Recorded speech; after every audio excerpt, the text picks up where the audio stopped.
As the modern seafaring traveller glides towards the Mediterranean shore, the dark sea brightens to become a sparkling turquoise pool. Ancient rocks line the coast and glisten in the sun, remnants of great civilizations that once flourished here.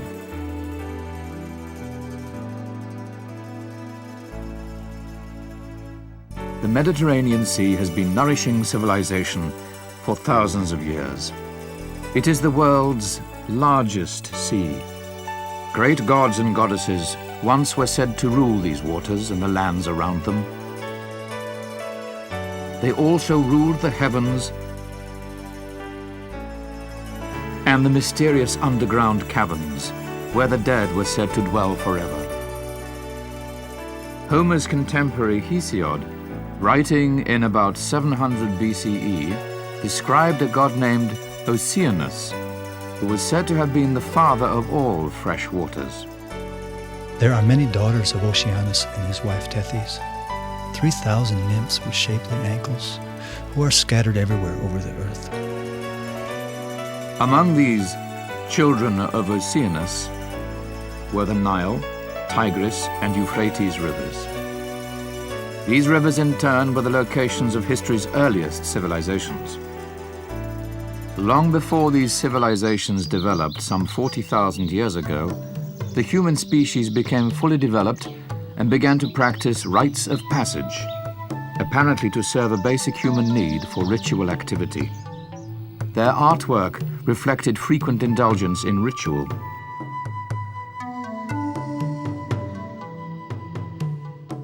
All these images reflected their belief in a world filled with spirits or animae, with which they could communicate.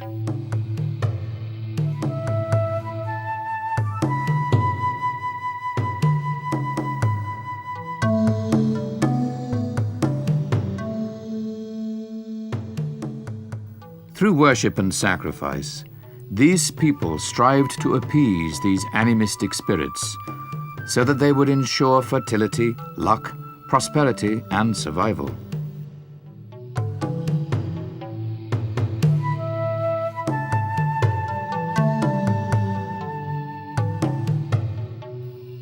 These early humans migrated by foot or by raft around the world, walking or rafting over the shallow passes created by a rising and falling sea level. This changing sea level was caused by the beginning and ending of various ice ages over tens of thousands of years.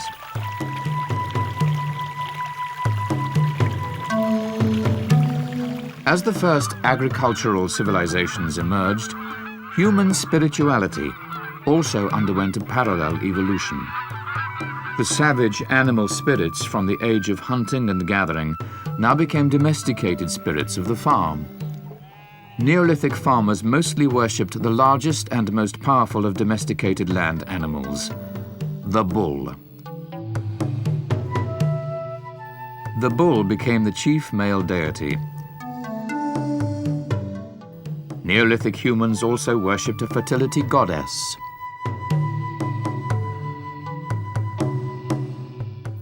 All of this worship was to ensure fertile land and good health for the crops, the animals, and for humans. Above all, the Neolithic farmer wanted to maintain a natural harmony between the earth's animals, its crops, and the sun and the rain that are so vital for fertility and growth. This desire for cosmic harmony was the motivating force behind primitive spirituality. Just as the harvest produced food for the coming season and seeds for the next, death for humans signaled the harvesting and rebirth of the spirit.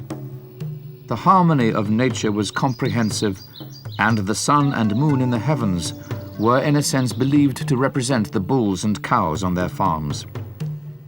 Ancient rituals reflected this harmony, and no doubt these primitive cultures created myths as a way to explain the cosmic order. In the delta between the Tigris and the Euphrates, the first Bronze Age civilization emerged in about 3000 BCE.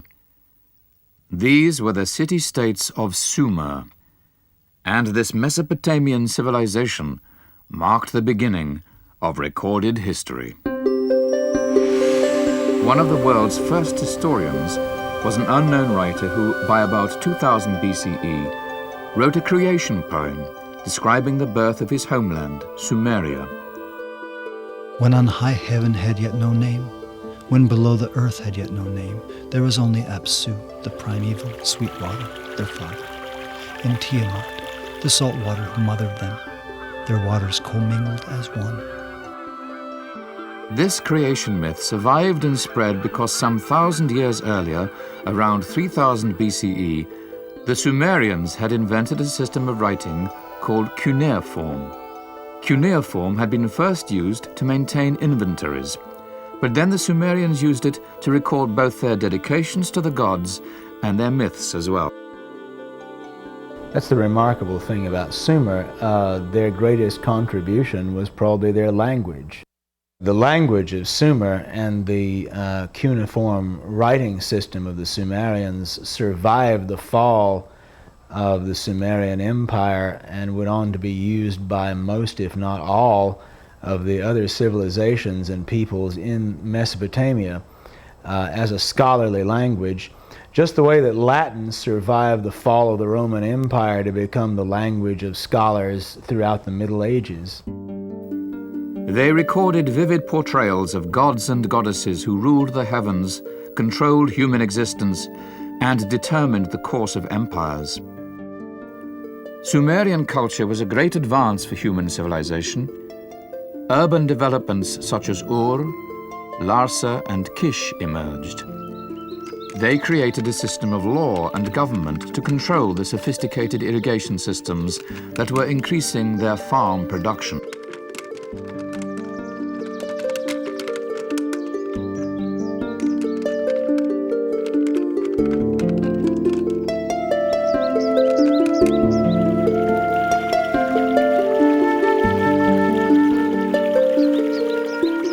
Cities became the economic, political, and religious centers of Sumerian culture.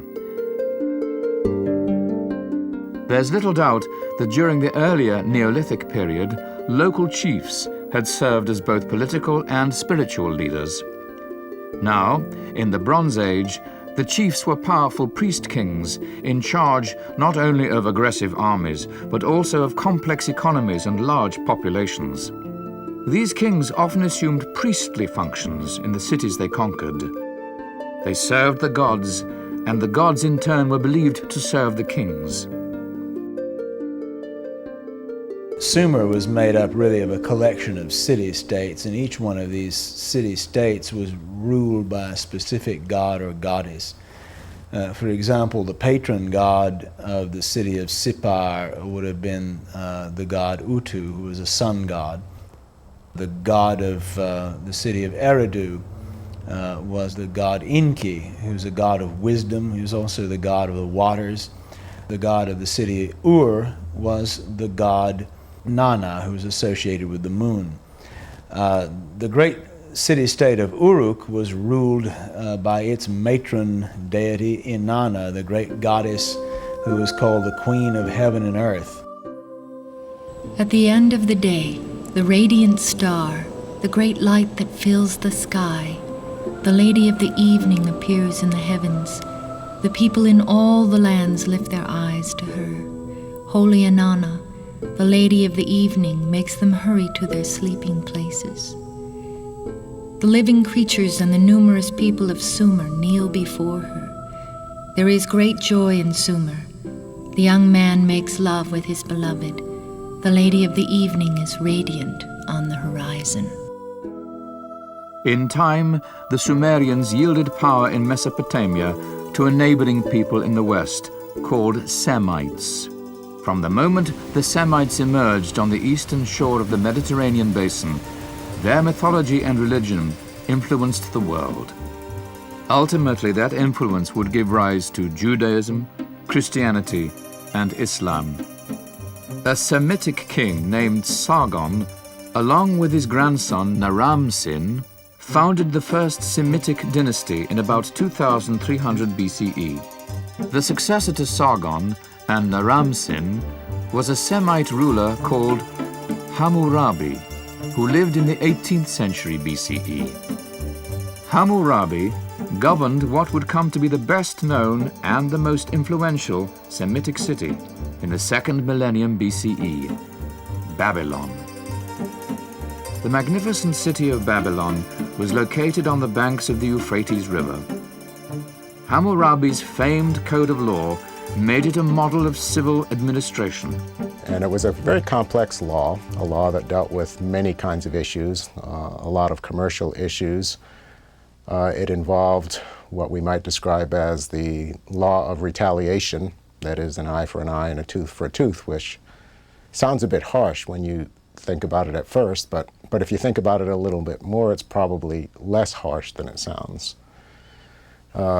If someone were to poke your eye out, or worse, perhaps your child's eye, your inclination would be to do much more than retaliate by poking out the eye. But the law says, you shall do no more than an eye for an eye or a tooth for a tooth. The city also served as the religious center for hundreds of years, conducting a splendid New Year's festival to celebrate the great god Marduk. Archaeologists have found many of the cuneiform tablets on which Babylonian scribes recorded their great mythological epics. Among the most fascinating of these epics is an ancient account of the myth of Gilgamesh. Of course, at the beginning of the story, we get a description of Gilgamesh, and the epic describes him as 2/3 god and 1/3 human, whereas Enkidu, the monster sent by the gods to kill Gilgamesh, is described as part animal and part human. And it's really a story of the two of them growing human together. The part that I find most moving is when Enkidu approaches the city of Uruk, and Gilgamesh goes out to confront him just outside the walls of the city. The two of them become involved in an incredibly violent battle, and they fight to the point of exhaustion. And they recognize that each is as strong as the other. And then all of a sudden, Gilgamesh leans on the shoulder of Enkidu and looks into his eye and sees himself, just as Enkidu looks into Gilgamesh's eye and sees himself in Gilgamesh. And the two of them became friends. Their temple was a towering ziggurat adorned with cypress wood, inlaid stones, and frescoed plaster. Archaeologists believe this building was probably about 15 stories high, an extraordinary height for the ancient Near East.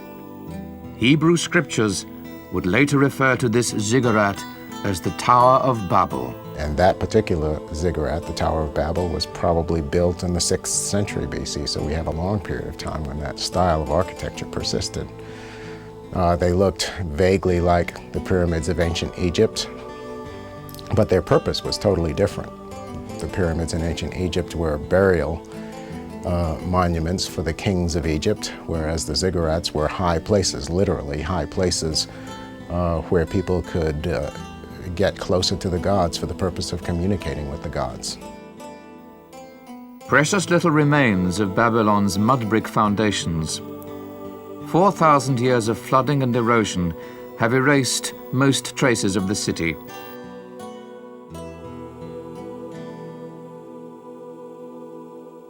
While civilization flourished in Mesopotamia, many miles to the southwest, another mighty Bronze Age kingdom was emerging. King Menes had united Upper and Lower Egypt in 3100 BCE, to create the incipient Empire of the Two Lands. Throughout many Egyptian dynasties, the militant pharaohs spent a great deal of effort and money to consolidate their conquests, their control of trade routes, and their overall extended influence, all supposedly to honor Egypt's nationally recognized divinities. Each city was its own religious center, and each propagated its own creation myth. In Thebes, for example, the world was believed to be descended from Amun, who was said to be too great to examine and too powerful to understand. In Heliopolis, worshippers believed the universe had descended from Nu, the primordial waters of nothingness and chaos. Nu lay beyond the sun and the netherworld, surrounding the cosmos. The world as we live in it was said to have begun when Atum, lord of Heliopolis, stood atop a raised pyramid in the form of a sun. These various divinities proliferated in number and function, yet they remained remarkably constant for more than 3,000 years. Many Egyptian gods retained traces of Neolithic animism. While some of these gods were associated with the sun, others were associated with animals. They often were depicted either as animals or as hybrid humans with animal heads. Sekhmet, goddess of war, had the head of a lion. The Sphinx, a hybrid spirit found in Mesopotamia, Egypt, and Greece, had the body of a winged lion and a human head, usually female. The surviving Egyptian hymns to the gods reflect a beautiful sense of devotion. For example, one hymn from Thebes is dedicated to Hathor, goddess of the sky and mistress of love. O you lords of the western sky, O you gods of the western sky, O you who rule the shores of the western sky, who rejoice in Hathor's coming, who love to see her beauty rise, I let her know. I say at her side that I rejoice in seeing her. My hands do, come to me, come to me. My body says, my lips repeat holy music for Hathor, music 1,000,000 times because you love music. 1,000,000 times music to your spiritual double, your Ka, wherever you are. Over several millennia, Egyptians maintained an unwavering focus on the afterlife. The afterlife offered every person the ideal of spiritual immortality. It served to stabilize their lives, their culture, and their kingdom. Well, it really amazes me how consistent the Egyptians were when you look, for example, at their style of art, which, with very few exceptions, was quite consistent for that entire 3,000-year period of ancient history.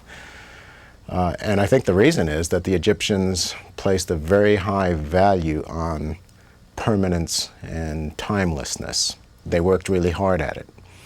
Can you think, for example, of any architectural style that would be more lasting than a pyramid? The Egyptians worked very hard at preserving the bodies of the dead through the process of mummification. Egyptian families spent fortunes on mummification to preserve the body for eternal life, and they maintained tombs for several generations after the deceased had entered the kingdom of the dead. The Egyptians called the physical body the Chet, the spiritual body was the Sah, and the heart was called the Ib.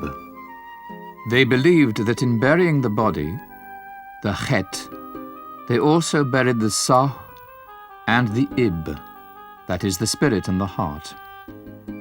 The image of the deceased was called the Ka, and it was not believed to be buried. The Ka usually was thought to be housed in statues of the deceased, and it received the offerings of food, wine, oils, and burnt incense. Often priests and even whole chapels were assigned to the Ka of a deceased person. Egyptian religion also recognized the Ba, or soul, the Chaybit, or shadow, the Khu, or intelligence, and the Sechem, or form.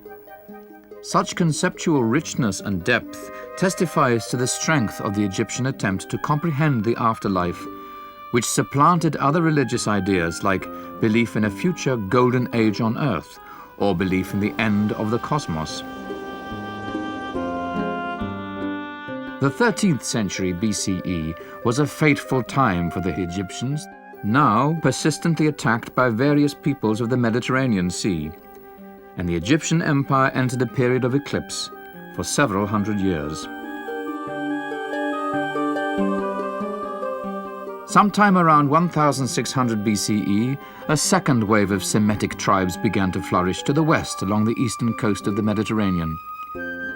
This was the area that later would be variously called the Levant, Syria-Palestine, or Canaan. These Semites also have been known by tribal names like Phoenicians, Canaanites, and Hebrews. The Phoenicians lived mainly in the cities of Tyre and Sidon, along the central part of the coast. However, they were not at all content to remain at home. As a nation, they never mounted massive expeditionary forces or controlled vast military empires. They conquered the Mediterranean with merchant ships and colonists. Over 1,000 years, Phoenician ships and colonists spread to Cyprus, Greece, Sicily, Malta, North Africa, and Spain.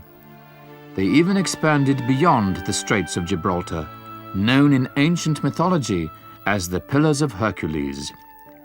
They gathered tin from the mines in Cornwall, a part of modern England, and they ventured into the South Atlantic towards the equator.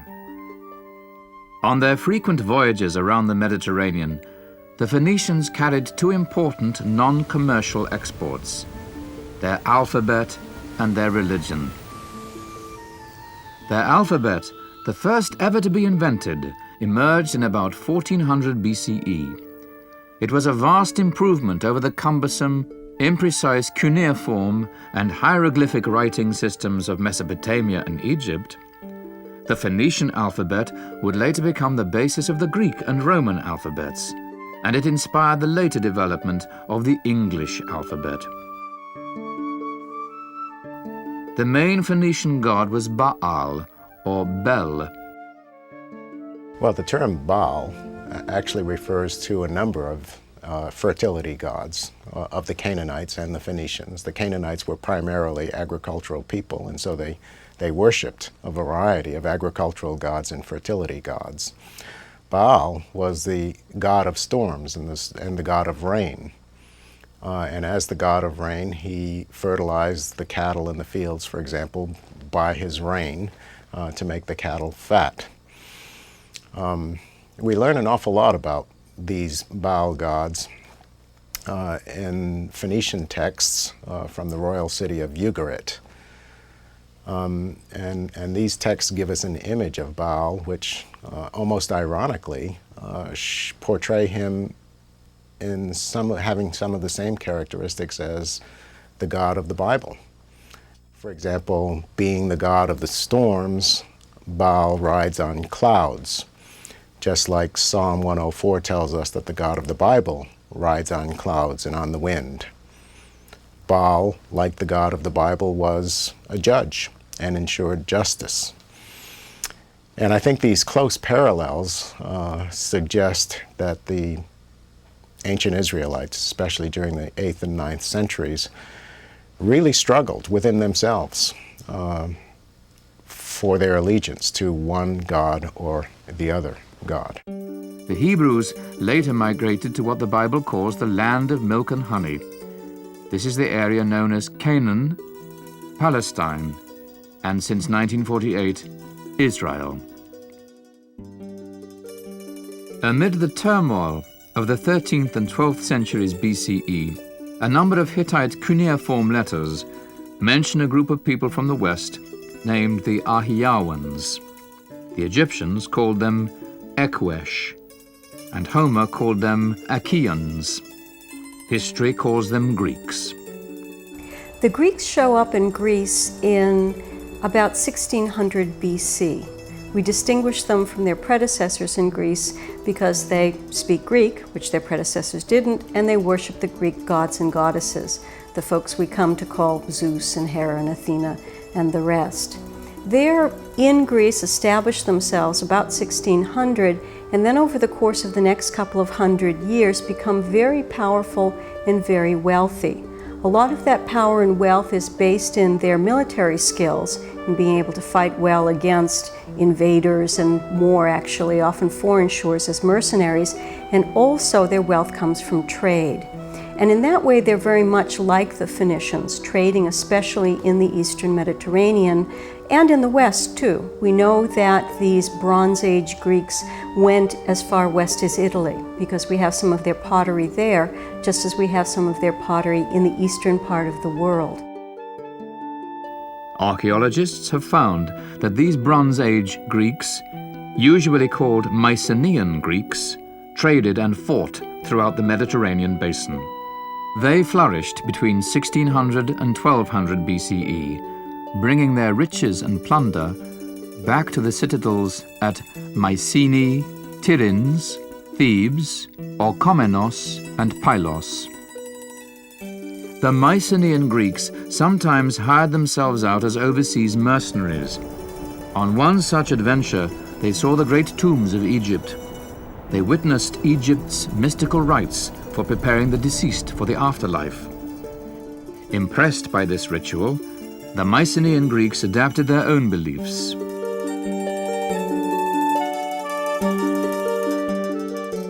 By the end of the 13th century BCE, the Mycenaean citadels, the Hittite capital in Anatolia, and the Mesopotamian city of Ugarit lay in ruins. Pirates roamed the Mediterranean, and the great Bronze Age civilizations had collapsed under their own militaristic weight. It would be centuries before Greece would exhibit anything stronger than a faint pulse. It's a matter of great scholarly debate as to why the Dark Age occurred, why it was that these great political and administrative and military centers around Greece collapsed. One scholar by the name of Robert Drews has suggested that in fact it was the lower classes, the working men, the folks who served in the second ranks of the army, who became very powerful and were able to overtake these communities, take over the citadels and fortified places from the folks who'd previously been rulers. And as a result of that upheaval, which Drews believe is universal throughout the Eastern Mediterranean, we find the crashing down, almost literally in the case of some of these communities, but figuratively in the case of others, this culture of the Late Bronze Age. And much of what was part of that culture, these large fortified citadels, these centralized governments, these archives and storage rooms, needed behind them vast numbers of workers and writing too, to keep records of these things. And once all of those things were gone, the need for writing disappeared. And so we get literally a dark age in which there is no account, no written account of what happened. The Greeks suffered terribly after Mycenaean civilization collapsed near the end of the Bronze Age. They abandoned the cities in droves, returning to small farm plots or sailing the seas in search of a livelihood. Greece lost as much as 90% of its population. Survivors lived in poverty and ignorance. Small pockets of Greek culture remained alive both in Athens and across the Aegean Sea, in communities along the Ionian coast of Anatolia.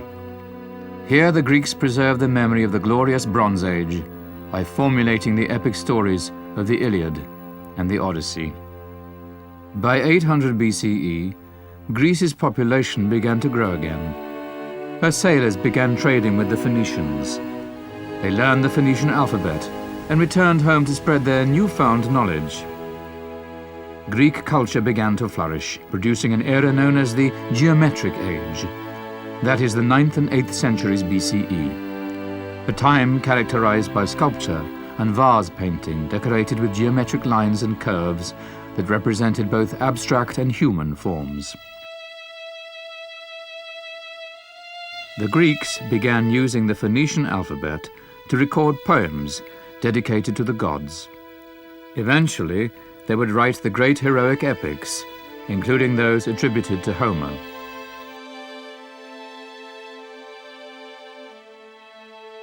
Although the Greek city-states were highly competitive and bellicose, they began meeting together every 4 years in newly established pan-Hellenic sanctuaries, which essentially were national gathering places.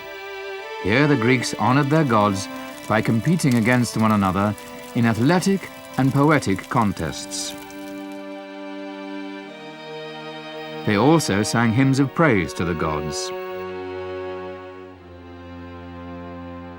Sing to me, O Muse, of the works of golden Aphrodite, who stirs sweet longings in gods and subdues the races of mortal men, as well as the birds from the sky and all the beasts that are nurtured in their multitudes on both land and sea. Both Hesiod and Homer used their typically keen Greek intellects to modify and enhance age-old epic stories, which had been orally transmitted since the Bronze Age. The Iliad and Odyssey cannot be underestimated in any way for the influence they played in Greek culture. It was from the pages of Homer, from the Iliad and the Odyssey, that later poets drew characters and situations for their poems and for their dramatic plays.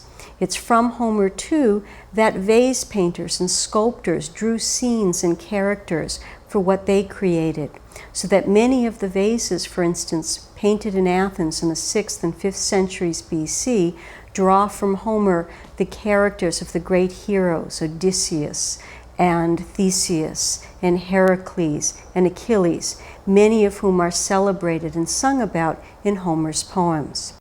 While Homer sang tales of the Trojan War, Hesiod sang songs of the world's creation. Homer and Hesiod thus preserved the religious traditions of the Bronze Age by restating them in terms that reflected the intellectual advancements of their own era. Indigenous Greek divinities included Hera, the fertility goddess of marriage and childbirth, who was worshipped in the fertile agricultural plain of Argos.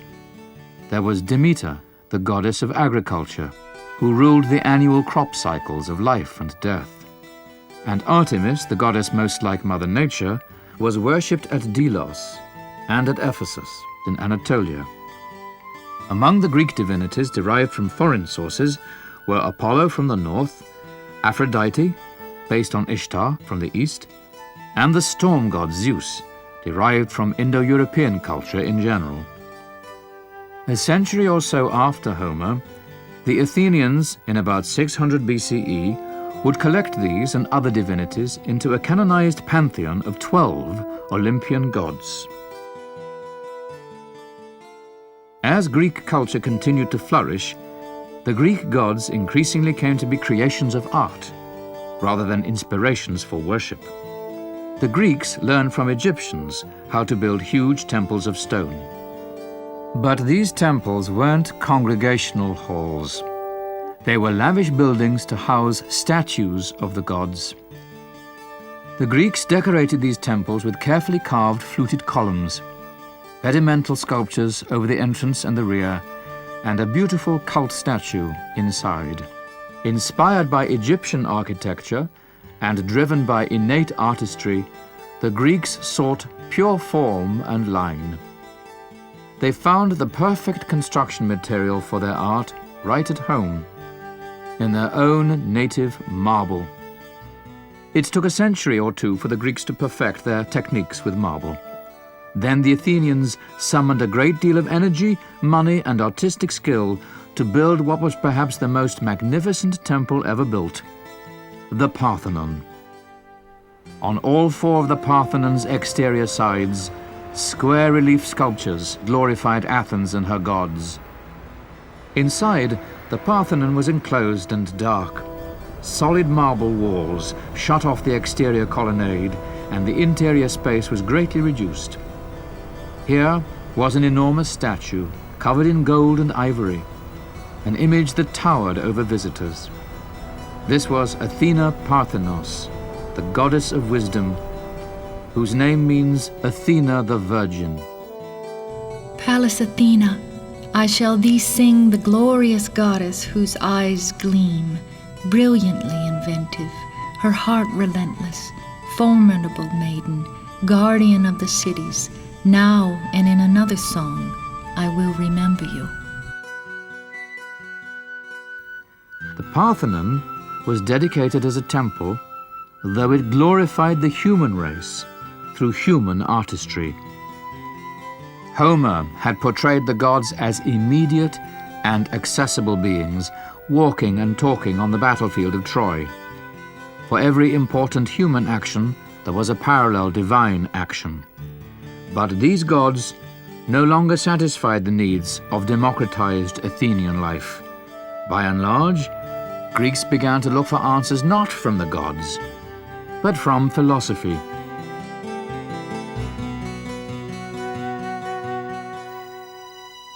At this point in history, about the 4th century BCE, Greek culture, religion, and philosophy was relatively free of outside influence. Then a neighbor from Macedonia to the north, Alexander the Great, invaded Greece and Persia.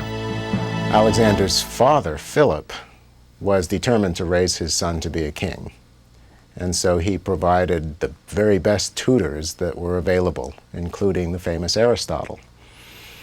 So Alexander's education was a well-rounded one and included not only philosophy and poetry and music, but also politics and military tactics. He was an 18-year-old, charismatic general, and his success presented a serious challenge to the traditional Greek sense of theology. Egyptians recognized Alexander as their new pharaoh. Persians hailed him as their new king of kings. To these subservient peoples of the East, Alexander was God on earth, and he allowed them to worship him. But in one of the most notorious episodes of his brief but brilliant career, Alexander notified the Athenians that they also would have to worship him as a god. They refused. It is wrong to ignore the distinctions between men and gods. We should not make a man look bigger than he is by paying him excessive honor, or, at the same time, impiously to degrade the gods by putting them on the same level as men. Still, Alexander's divine ambition was to be the beginning of a long series of Eastern theological intrusions on the ancient Greco-Roman world. Alexander died in Babylon at the age of only 33. By then, the Greek civilizations of the Eastern Mediterranean had become quite cosmopolitan. More than a dozen cities named Alexandria dotted the Mediterranean and the Near East. Each boasted its own symbol of Greek culture, usually a theater or a stadium. The most important of these cities was in Egypt. Here, Alexander's successors established a new kind of temple dedicated to the arts and sciences. They called it a museion, or museum, because it was dedicated to the 9 muses, the goddesses of the arts. This temple to the Muses housed a library, one of the very first large-scale libraries that we know about from antiquity. In this library, there were many scholars at work, rather like modern graduate students and scholars, and they copied and studied and commented on ancient works of literature, including the poems of Homer and the poems that were written in the 5th century at the height of Athenian classical period. These scholars studied these works at the library in Alexandria. They cataloged them, they organized them, they wrote in the margins of the books. And this library came to be a great scholarly center. Yet another subculture was taking root in the peninsula we now know as Italy. The most successful of these Italic peoples were the Romans, who shared many cultural traits with their Indo-European cousins. They worshipped a powerful thunderbolt-throwing storm god. In the original Indo-European language, the name of this storm god was Diaus, while the Greek pronunciation was Zeus, and the Latin version was Yu. To the name Yu, the Romans then added their word for father, pater, to arrive at the name of their own storm god, Jupiter, or as we call him today, Jupiter. For its first few hundred years, from about 500 to 50 BCE, the Roman Republic defended and expanded its territories. The cultural similarities between the Greeks and Romans were reinforced when the Romans conquered Greece itself in 146 BCE. They drained Greece of its artwork, poetry, and thinkers, adapting it as much as possible to the Latin language and their Italic style. In many cases, they borrowed the gods and goddesses outright in their appearance, and in the case of Apollo, for instance, in name too. In other cases, they combined these gods and goddesses with local, native Italic deities. The Romans found local Italic equivalents for the 12 Greek Olympian gods. For example, the Roman god Neptune was equated with Poseidon, the god of the sea. Mercury was associated with Hermes, the Greek god who led dead souls to Hades. Venus was equated with the Greek Aphrodite, goddess of love. At last love has come. I prayed to the muse and won. Venus dropped him in my arms, doing for me what she has promised. Let my joy be told. Let those who have none tell it in a story. We met. We are both worthy.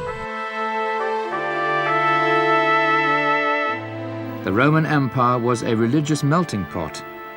Its huge size made for a wide range of influences. But you, Roman, must remember that you have to guide the nations by your authority.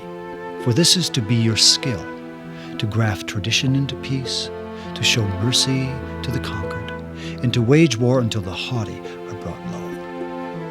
Many cults and religions were assimilated into this patchwork. The Egyptian people continued to be much like their ancestors, who for millennia had worshipped their pharaohs as gods. Rome itself had a cult devoted to Augustus's adoptive father, Julius Caesar. Rome's cult of the emperor spread all over the empire within a few decades. But one group of worshippers stood out in its refusal to recognize this royal cult. This was a sect of Palestinian Jews who believed in a savior they called Christ. At first, Christianity was only one of many cults in the lands conquered by Rome. In the 4th century CE, Emperor Constantine issued the Edict of Milan, making Christianity an accepted religion of the Roman Empire. Later, it became the official religion of Rome. Yet many centuries after Christianity began this era of predominance, old pagan traditions still affected Christian iconography, as Greco-Roman mythical heroes were depicted in Judeo-Christian art. It would take centuries, but ultimately the ancient myths and religions of the Mediterranean yielded entirely to a new order. The 3 great Western religions of Christianity, Islam, and Judaism, each of them monotheistic, eventually would supplant the polytheistic religions and mythologies that had thrived in Greece, Rome, Egypt, and the lands of the Near East. Throughout ancient times and well beyond, myths were powerful ways of explaining the world. Myths, at least, attempted to explain what people otherwise could not understand. In symbolic or spiritual terms, the insights of ancient mythology sometimes rival or perhaps exceed the most profound theology of our modern scientific age. Few now worship the mythological deities of early Mediterranean civilization, but the beliefs and commitments formed at the dawn of Western history still shape us in powerful yet invisible ways.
Mm.